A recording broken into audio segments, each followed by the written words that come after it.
When I was 3 years old, a new nanny got tired of my crying and locked me in the dark basement overnight. When the heavy wooden door was finally unlocked the next morning, my voice was gone. Selective trauma-induced mutism, the doctors called it. But no one in the Pierce family ever treated me like I was broken. If anything, they loved me with a fierce protective obsession. Grandpa Arthur held me on his lap during high-stakes board meetings. Dad canceled multi-million-dollar dinners just to tuck me in. And my older brother Harrison guarded me like I was his entire heart, walking around outside his chest until the day he brought a girl home. On my 10th birthday, she knew I had a fatal nut allergy. She personally fed me a forkful of cake laced with crushed hazelnuts. As my throat closed up and I suffocated on the floor, she sobbed louder than anyone in the room. But when she bent down to pull the hair from my sweating face, her voice dropped to a razor-thin whisper. Just die already. Once you're gone, Harrison belongs only to me. After I died, Harrison knelt in front of my casket for 2 days without standing up. Grandpa collapsed and never fully recovered, and Dad aged a decade overnight. Meanwhile, she paraded a fake baby bump, walked down the aisle into the Pierce estate, and became the beloved, saintly young Mrs. Pierce in everyone's eyes. Then I opened my eyes again.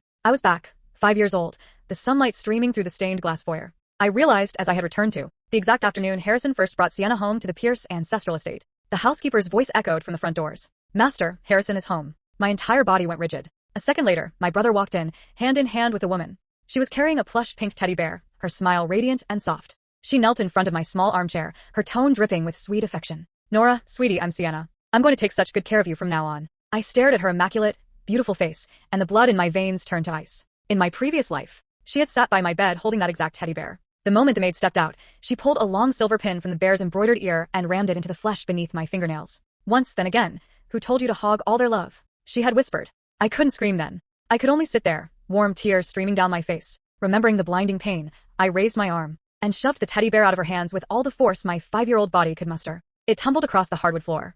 The grand living room fell instantly silent. Harrison, standing beside Sienna, creased his forehead. Nora, his voice dropping an octave into that stern big brother register. We don't throw things. It's rude. I couldn't explain. My throat was a sealed room. I could only pull back into the leather chair, shrinking away from them. Sienna immediately bent over to retrieve the doll. Her eyes welled up with practiced ease, but she smoothed her skirt and offered Harrison a forgiving, timid smile. Harrison, please don't scold her. She's so little. It's her first time meeting me. She's probably just scared. She held the bear back out to me, her touch lingering near my hands. Look, Nora, Teddy isn't mad. I stared at the pink plush. No, it hurts when the needle digs into the skin. It hurts. I scrambled off the armchair and threw myself into my grandfather's lap. Grandpa Arthur Pierce sat in the high-backed wing chair at the head of the room in the Pierce Empire. No one dared to cross him. I was the only person in the world allowed to climb onto his knees and tug at his silver beard. Grandpa caught me midair, his arms solid and warm around my trembling frame. What's wrong with my girl? I pointed a shaking finger at Sienna and shook my head violently. Sienna immediately lowered her gaze, her posture fragile. Mr. Pierce, it's my fault, I suppose. I'm just not very good with children. A few servants standing near the corridor exchanged glances. One whispered under her breath, Miss Sienna seems so sweet. Little Nora is usually so well-behaved. Why is she acting up today? Harrison caught the whisper, and his jaw tightened. Nora, what did I teach you? Even if you don't like something, you don't throw a fit. I squeezed Grandpa's cashmere sweater, shaking my head so hard, tears flew from my eyes. Dad, David Pierce, came down the winding marble staircase from his study and saw me in tears. His face darkened instantly, and he strode across the room, lifting me straight out of Grandpa's arms and onto his hip. Who made my little princess cry? I wrapped my small arms around Dad's neck, my hands still trembling as I pointed behind him, right at Sienna. Dad turned his sharp gaze toward her. Sienna hugged the teddy bear to her chest, pulling off a tight, pained smile. Mr. Pierce, I didn't do anything. I think Nora is just wary of strangers. She took a slow step toward us. Here, let me. My whole body went marble stiff. Dad caught the sudden violent tremor running through me and instinctively took a half step back, putting distance between us and her. Sienna froze. A flash of sharp irritation flickered across the bottom of her eyes. So fast a casual observer would have missed it, before she sank back into her wounded persona. Right. I'll keep my distance, she murmured softly. I don't want to frighten her. Everyone in that room saw her as the definition of grace and understanding. Only I saw it. As she brushed past Dad's shoulder, her lips moved, forming 3 silent, poisonous words just for me. Little useless bitch. A cold chill ran down my spine. Harrison hadn't seen it. He only saw me suddenly squirming in Dad's arms, my foot catching the hem of Sienna's silk dress. Nora Pierce. It was the first time in my life he had ever used my full name in anger. I froze, stunned. Sienna stepped quickly in front of him, tears spilling over her cheeks. Harrison, don't raise your voice at her. I'm really not upset, I promise. The more she played the martyr, the more Harrison's protective instinct flared for her. He looked at me, suppressing an unfamiliar edge of frustration. Nora, stop throwing tantrums. Sienna dabbed her eyes with a lace handkerchief. When no one was looking, she flicked her eyes up at me. Her gaze was pure, triumphant venom. I stared at my brother, numb. In my past life, I had waited until my breathing stopped. I never got to see the day my brother believed me over her. This life had to be different. I couldn't let her win again. Sienna was invited to stay for dinner. At the dining table, her performance was flawless. She refilled Grandpa's tea with exact precision, remembered without asking that Dad never touched cilantro. and even quietly reminded the butler to swap my iced fruit juice for warm water. Nora's stomach is delicate, she explained smoothly. Cold drinks might give her a chill. A person's expression softened as he looked at her. How do you even know all of that? Sienna blushed faintly. You mentioned it once. Anything that involves Nora, I want to remember. I sat between Dad and Grandpa, my small fingernails digging deep into my palms. Of course, she remembered in my past life to orchestrate my accidents. She had memorized my medical history like a holy text. She knew a trace of mango gave me hives, and she knew above all else that hazelnut would choke the life out of me. Sienna walked over to my drawing nook in the sunroom and knelt down. Nora, do you want to go see the koi pond in the conservatory? I shook my head frantically. That was where she had hurt me, for the first time in my past life. Behind the tall orchid racks at the far end of the conservatory, there was a blind spot in the security cameras. She had taken a porcelain cup filled with scalding tea and pressed the hot ceramic against the back of my hand until my skin blistered. Then she had carried me out into the hallway, crying hysterically, claiming I had accidentally knocked over her tea. From that day on, the mere mention of the conservatory made my stomach turn to water. I turned to run, but her hand shot out, clamping around my small wrist like an iron vice. She smiled warmly at the passing maid. I'm taking Nora to look for a hair clip. I think she dropped it near the glasshouse earlier. The maid didn't suspect a thing. Thank you, Miss Sienna. You're so attentive. Panic surged through me like fire. I kicked my feet trying to call out for Dad, but my vocal cords felt like they were packed with wet sand. Not a sound came out. Non-Sia. Anna carried me down the long carpeted hallway toward the conservation doors, leaning down so her lips brushed my ear. Don't be scared, sweetheart, she purred in a low, terrifying hum. Sister is going to take such good care of you. The blood in my veins turned to ice. As we neared the turn in the hallway, I saw a heavy blue and white porcelain vase sitting on a marble pedestal. I reached out blindly and grabbed the rim with all my strength. Sienna's tone flattened into something cruel and cold, still trying to make a scene. The more you act out, the more everyone realizes what a spoiled, unbearable brat you are. The heavy oak doors of the conservatory were right in front of us. Driven by pure survival instinct, I turned my head and bit down as hard as I could into her shoulder. Sienna gasped from the sharp pain, her grip slackening for a fraction of a second. I tumbled to the floor, my knees cracking hard against the parquet wood. Pain shot at my leg, and sprinted back toward the main living room behind me. Sienna's voice rang out high and worried. Nora, stop running, sweetie. The floor is slippery. I slammed right into Dad's legs. As I rounded the corner, Dad caught me easily, his hands wrapping around my waist as he lifted me up. His forehead creased with worry. I threw my arms around his neck, shaking violently as tears soaked his shoulder. Sienna rushed into the living room a moment later, clutching her left shoulder with tears brimming in her eyes. Mr. Pierce, I am so sorry. I tried to help her find her clip, and she suddenly bit me. Dad looked down at her shoulder. Harrison rushed into the room right behind her, taking in the scene. His face went dark. Nora, did you bite her? I shook my head frantically. Clutching Dad tighter, Sienna pulled her cardigan sleeves slightly higher, pretending to hide the bite mark while offering an understanding smile. It's okay. Really? The more she claimed it didn't hurt, the more my brother's temper flared against me. Nora, apologize right now. I went rigid. I opened my mouth, but only empty. Dry air passed through my lips. A subtle, dark satisfaction flickered in the back of Sienna's eyes. She knelt down in front of me again, extending a hand to wipe my tears with infinite gentleness. It's all right, Harrison. I don't need an apology from a child. As her thumb brushed my cheek, her other hand reached around to the inside of my wrist beneath my long sleeve and pinched the thin skin with a brutal twisting force. The sharp, stabbing agony made me jump. She leaned in, her voice a ghost of a whisper against my ear. You can run once, little girl. You can't run forever. That night, a deep purple bruise bloomed around my wrist while giving me a bath. Martha, my longtime nanny, saw it immediately. Oh, my sweet girl. How did you get this? Before I could point or react, a soft knock sounded on the bathroom door. Martha, is Nora still awake? Sienna's voice drifted in. I brought her some freshly baked bedtime cookies. My entire body went rigid. Sienna walked in holding a tiny porcelain plate. Her expression transformed into exaggerated shock.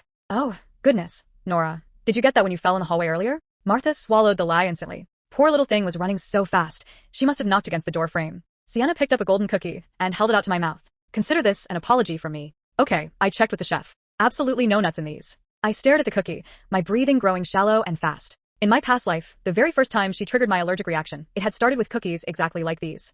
I clamped my mouth shut, turning my head away. Martha coaxed me softly. Nora, sweetie, Miss Sienna was kind enough to bring them to you. Just take one little bite. Sienna smiled, her eyes wide and innocent. I suddenly reached out, grabbing the edge of the plate, and slammed it down onto the tile floor. Crash. Porcelain shattered into dozens of sharp, white teeth across the bathroom floor. Sienna took a dramatic step back, her hands flying to her mouth as tears filled over. Did I do something wrong again? Martha looked terrified. Nora, how could you do that? I stood in the middle of the bathroom, my wet skin cold, shaking uncontrollably. After that night, Sienna's visits to the estate became a daily routine. She sat in the tea room playing chess with Grandpa. She helped Dad organize his law documents in the library. She brought home-cooked lunches to Harrison's office.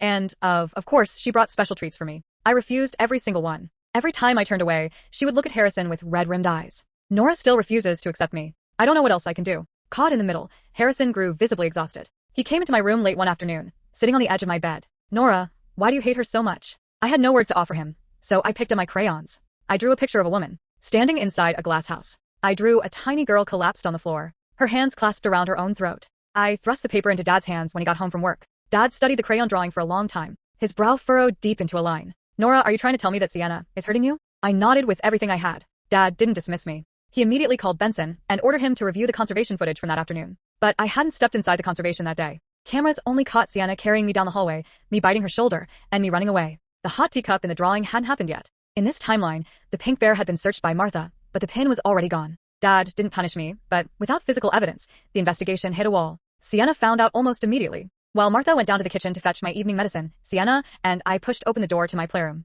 The door clicked shut behind her. She leaned her back against the wooden frame, slowly clapping her hands together. My, aren't you a clever little thing? I backed away into the corner of the room, my heel hitting the wall. Starting. She walked over, bent down and grabbed my chin in a grip so tight her manicured nails dug into my skin. Too bad you're just a useless, silent freak. I cried silently as the pain flared in my jaw. You can draw 100 pictures, she sneered, her voice dripping with disgust. Everyone else, you're just a spoiled, crazy little monster, hallucinating things. Before releasing me, she grabbed a thick red crayon from my table and drew several jagged, aggressive scribbles directly across the front of my white dress. A moment later, the door opened. Sienna was already on her knees in front of me, using a damp napkin to dab at my dress, looking distraught. Nora, don't cry.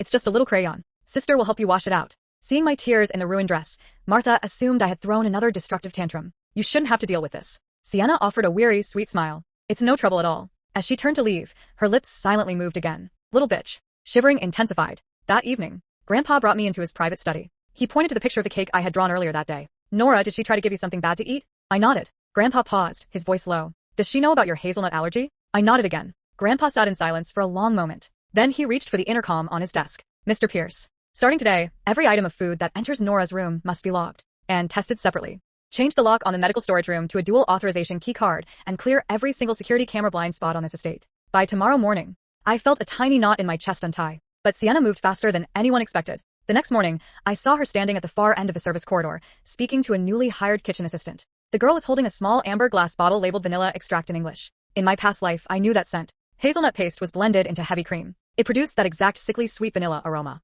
I started to move toward them, but Sienna's eyes flicked over, catching mine. She gave me a tiny, slow smile. There wasn't a trace of warmth in it, with the smile of a predator watching its prey step into a cage. The evening before the annual Pierce family banquet, Harrison came to my bedroom. Watching me pull my blanket up to my chin in defense, his eyes were heavy with sadness. Nora, he said quietly, even if I get married someday, no one is ever going to replace you. You're my sister. Why can't you just give her a chance? When the door clicked shut, I sat in the dark, tears falling silently onto my knees. I was running out of time. The next morning, the Pierce estate was transformed. Every dish was inspected. Every kitchen worker was questioned. Security guards stood at the conservatory doors, and Grandpa personally ordered that I never be left alone with Sienna. But Sienna didn't panic. She smiled. That was what frightened me most. At breakfast, she sat beside Harrison, feeding him pieces of fruit while everyone discussed the upcoming family banquet. Then she looked at me. Nora, would you like to help me choose your birthday cake? I immediately shook my head. Head is on site. Nora. My hands clenched around my spoon. Sienna lowered her eyes. It's okay. Maybe she's still uncomfortable around me. Dad's expression hardened. Then stop asking her. The entire table went quiet. Sienna looked genuinely surprised. But I only wanted. I said stop. For the first time, her perfect smile cracked. Grandpa noticed. His fingers tightened around his cane. Arthur, Dad said quietly, I think we should cancel tomorrow's banquet. Grandpa shook his head. No. We don't run from people who make us uncomfortable. His eyes settled on Sienna. We watched them. Sienna's face remained composed, but I saw her fingers trembling beneath the table. That night, I woke from a nightmare. In my dream, I was 10 again. My throat was closing. My family was screaming. Harrison was holding me, begging me to breathe. And Sienna was standing behind him, smiling. I jolted awake, soaked in sweat. Then I smelled it. Sweet. Nutty. Faint, but unmistakable. My bedroom door was slightly open. A tiny shadow stood outside. I scrambled out of bed and ran toward it. Sienna was there. She quickly hid something behind her back. Her smile disappeared. What are you doing awake? I backed away. She stepped inside and locked the door. My heart pounded. She crouched down. Tomorrow is your birthday. I shook my head violently. You know what happens tomorrow? She reached into her pocket. A small silver spoon appeared between her fingers. Then she smiled. You die. I froze. Sienna's eyes glittered. I've been wondering how much you remember. My blood turned cold. She leaned closer. You're looking at me like you know exactly what I did. I couldn't breathe. She laughed quietly. That's impossible, isn't it? Then she suddenly slapped herself across the cheek. Hard. I stumbled backward in shock. Sienna immediately unlocked the door and screamed. Harrison. The door burst open. Harrison rushed inside. Sienna collapsed against him, covering her cheek. Nora attacked me. My eyes widened. I shook my head desperately. Harrison stared at me. For one terrible second, I saw the same doubt from my previous life. Then his eyes shifted to Sienna's hand. She was holding the silver spoon. and there was something white smeared across its edge. Harrison's expression changed. What is that? Sienna went pale. Nothing. Dad appeared behind him. Grandpa followed. Benson arrived last. Dad took one look at the spoon. Nobody touches anything. Benson carefully took it from Sienna using gloves. Grandpa's voice was terrifyingly calm. Test it. Sienna's face drained of color. It's just sugar. Grandpa looked directly at her. Then you have nothing to fear. The test came back 20 minutes later. Hazelnut paste. Concentrated. Enough to trigger a fatal reaction in someone with my allergy. The room went completely still. Harrison stared at the report. Then, at Sienna. His lips trembled. No. Sienna immediately began crying. Harrison, I swear I didn't know. Dad's voice was ice cold. You knew. I didn't. You knew about her allergy before you entered this house. Sienna shook her head violently. She must have gotten it from somewhere else. Benson placed another piece of evidence on the table. The kitchen assistant's employment file. Her fingerprints were all over the bottle of hazelnut paste. And beside the fingerprints was a text message recovered from Sienna's phone. Tomorrow night. Put it into her cake. Make sure nobody sees. Harrison read it twice. His face collapsed. He looked at me. I was standing in the corner, clutching my pajamas. For years, I had dreamed about this moment. The moment my brother would believe me. But when it finally came, it didn't feel satisfying. It felt heartbreaking. Harrison slowly walked toward me. I instinctively stepped back. He stopped. His eyes filled with tears. Nora. I couldn't answer. He sank to his knees. I'm sorry. I stared at him. He covered his face with both hands. I should have listened. Grandpa turned away. Dad pulled me against his chest. Sienna suddenly screamed. You don't understand. Everyone turned. Her tears vanished. Her expression twisted into rage. She was always going to ruin everything. Harrison looked up. Sienna pointed at me. Everyone loved her. Everything was Nora. Nora's birthday. Nora's allergy. Nora's nightmares. Nora's stupid little drawings. Her voice cracked. I was supposed to become the most important woman in this family. Harrison stared at her like he was looking at a stranger. You tried to kill my sister. Sienna's face crumpled. No. I loved you. Harrison stood. You loved having me? Sienna went silent. Dad immediately called the police. This time, nobody stopped him. No one believed her tears. No one defended her. And when officers led her away, she looked directly at me. Her eyes were full of hatred. I expected to feel victorious. Instead, I felt something much heavier. Because Harrison was still standing behind her, crying. He hadn't looked away from me once. The next morning, he came into my room carrying the pink teddy bear, the one from the first day. He placed it on my bed. I found the pin. I stared at it. He swallowed hard. I should have found it sooner. I reached out, then pulled my hand back. Harrison's eyes reddened. You don't have to forgive me. I looked at him for a long time. Then I picked up a crayon. I drew 2 children, a big brother, and a little sister. Between them, I drew a heart. Harrison stared at the picture. His shoulders began shaking. He pressed his forehead against my small hand. I'll spend the rest of my life making sure nobody ever hurts you again. I couldn't speak, but this time I didn't need to. He understood. Years later, doctors would say my voice slowly returned because I finally felt safe. I never forgot my first life. I never forgot the basement, the cake, the needle, the boiling tea, or the woman who wanted me dead. But I also remembered something else. My brother had once promised that I was his entire heart. This time, he kept that promise. And when I finally whispered my first word after years of silence, it wasn't revenge. It wasn't hatred. It was the one word I had been too afraid to say in my first life. Brother. Sienna was arrested that night. The evidence was overwhelming. The hazelnut paste, the messages, the kitchen assistant's confession, and security footage showing Sienna sneaking into the kitchen before my birthday cake was prepared. But she refused to admit defeat. As the officers dragged her toward the front door, she screamed at Harrison. You'll regret choosing her. Harrison didn't even look at her. My only regret is that I didn't choose my sister sooner. The door slammed behind Sienna. For the first time, the Pierce estate was quiet. But the damage she had caused didn't disappear overnight. Harrison stopped sleeping properly. He barely left my side. Every time I coughed, he panicked. Every time I refused food, he called the doctor. One night, I woke up and found him sitting outside my bedroom door. He looked exhausted. I walked over and placed my drawing in his lap. It showed the two of us holding hands. Harrison stared at it until tears rolled down his face. I'm sorry, Nora. I reached for his hand. Then, after years of silence, my throat produced the smallest sound. Brother. Harrison froze. His eyes widened. He stared at me as though the entire world had stopped. I tried again. Brother. He immediately pulled me into his arms, sobbing against my hair. Dad heard the noise and rushed upstairs. Grandpa followed behind him. When they heard my voice, Grandpa had to sit down. Dad covered his mouth. For the first time since my death in my previous life, my family cried for a reason other than grief. Months passed. Sienna went to prison. The Pierce family cut every connection with her. The fake pregnancy she had once used to secure her place in the family was exposed as a complete lie. Her reputation collapsed. Harrison never married her. He eventually became the person he had always promised to be. My protector. My brother. My home. And as for me, I slowly learned how to speak again. My first sentences were clumsy. My voice was soft. Sometimes I still couldn't get words out. But nobody rushed me. Nobody called me broken. Grandpa still carried me into board meetings. Dad still canceled important dinners when I asked him to stay. And Harrison? He kept the pink teddy bear locked inside a glass case. Not because he loved it. Because he wanted to remember what almost happened. Years later, when someone asked me whether I regretted being reborn, I shook my head. I had lost 10 years of my first life to fear. But this time, I got to grow up surrounded by people who believed me. And sometimes, that was the greatest revenge of all.